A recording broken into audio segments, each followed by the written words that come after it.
नमस्कार, मी पंजाब डक हवामान अभ्यासक मुक्काम पोस्ट बोगळे धर्मगाव तालुका शिलो जिल्हा. 5, 6, 7, 8 दरम्यान आणखीन पावसाचा जोर वाढणार आहे म्हणून हा अंदाज लक्षात घ्यायचा. मुंबई, नाशिक, उत्तर महाराष्ट्र, त्याच्यानंतर पुणे या भागात जरा जास्त पावसाचा जोर वाढणार आहे म्हणून हा अंदाज लक्षात घ्यायचा.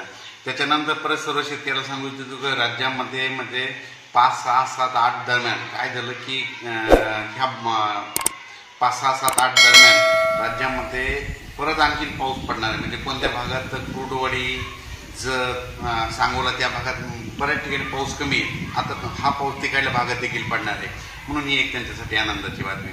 परत सर्व शेतकऱ्याला सांगितलं जवळपास 10-12 ऑगस्टपर्यंत पाऊस असा चालू राहणार आहे. दररोज भाग बदलत पडणार आहे म्हणून हा अंदाज लक्षात. परत एक सांगू इच्छितो की काय झालं की बरेच जण म्हणतात की खंड पडणार. तर सर्वांना सांगू इच्छितो जे हे अंदाज बघतात त्यांना एक माझं सांगणं आहे की राज्यामध्ये असं या ऑगस्टमध्ये खंड वगैरे काही पडणार नाही. कारण की हा पाऊस राज्यामध्ये चालूच राहणार आहे.